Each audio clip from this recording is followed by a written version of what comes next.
चला soybean chilli बनवायला घेऊ. हे बघा, सोयाबीन घेतलीत मी छोटेच घेतलेत, मोठे पण येतात, तुम्हाला घ्यायचे असतील ते घ्या. हे मी उकळत्या पाण्यात टाकलेत आणि थोडा वेळ ठेवून दिलेले. आता हे बघा, हे भिजलेत. हे मी ह्याच्यातलं पाणी काढून घेते. ह्याच्यातलं पूर्ण पाणी काढून घ्यायचं आहे. हे बघा, अशा पद्धतीने पूर्ण पाणी काढून घ्या. आता हे का कढईत घेतलेत, त्याच्यात आता मीठ टाकले.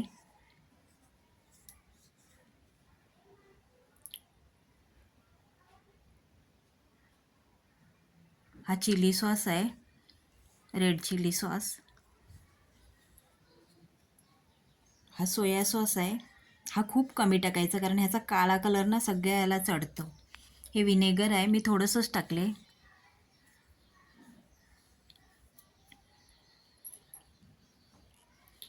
हे टॅमॅटो सॉस टाकलं थोडंसं. आणि हे आलं आणि लसूण आहे, हा मी किसून घेतला आहे, वाटून नाही घेतला, किसून घेतला आहे किसणीवर. आणि हे कॉर्नफ्लॉवर आहे बाइंडिंगसाठी. हे चांगलं लावून घ्यायचं आहे ह्याच्यावर, कारण हे आता आपल्याला तळायचं आहे. हे बघा, ह्याच्यात ही काश्मीरी मिरची पावडर आहे, लाल कलर येण्यासाठी. कारण आपण काय कलर नाही टाकला, कलर टाकतात लाल कलर येण्यासाठी, मी नाही टाकला लाल कलर. आता हे कढईत तेल तापलेलं आहे, ह्याच्यात बघा आता हे मी तळून घेते सोयाबीन. हे बघा, चांगलं कुरकुरीत तळून घ्यायचं आहे. ह्याच्यात अजिनोमोटो टाकला तर अजूनच टेस्ट वाढते याची, मी नाही टाकला. हे बघा, हे असं एक एक टाकून तळून घ्यायचं आहे, म्हणजे ते एकमेकाला चिटकलं नाही पाहिजे, म्हणून एक एक टाकते मी. आणि हे तर असंच खायला खूप छान लागते तळून झाल्यावर. हे बघा, हे तळून होते. रेसिपी आवडली तर चॅनलला सबस्क्राईब करून लाईक, शेअर आणि कमेंट करा.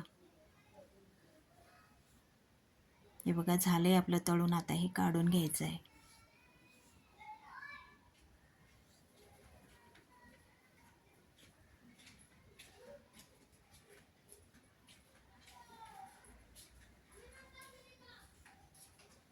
आता मी पॅन घेतला आहे, त्यामध्ये तेल चांगलं कडकडीत गरम करायचं आहे हे तेल.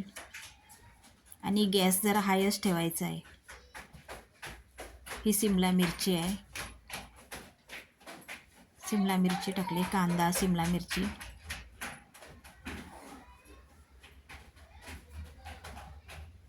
मीठ टाकले.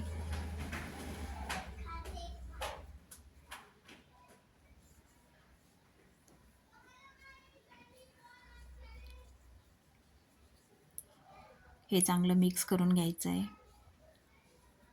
सिमला मिरची आणि कांद्याचे तुकडे जरा मोठे मोठेच ठेवायचे आहेत. हा रेड चिली सॉस आहे. सॉसशिवाय तर चायनीज रेसिपी नसतेच कधी. हे सोया सॉस आहे. मी विनेगर परत नाही टाकलं, तुम्हाला टाकायचं असेल तर टाकू शकता, कारण मग त्याचा खूप आंबटपणा येतो. हे आलं आणि लसूण आहे किसलेलं.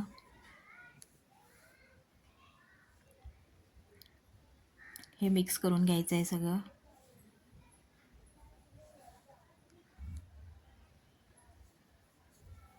हे बघा, ही कॉर्नफ्लॉवरची स्लरी आहे, म्हणजे पाण्यामध्ये कॉर्नफ्लॉवर मिक्स केले आणि त्याची अशी पाणी टाकून बनवले. आणि हे आता तळलेले सोयाबीन टाकलेत. हे बघा, हे सगळं मिक्स करून घ्यायचं आहे. अगदी चायनीजच्या दुकानात मिळते तशीच चव लागते ह्याची. बघा, तयार आहे आपली सोयाबीन चिली.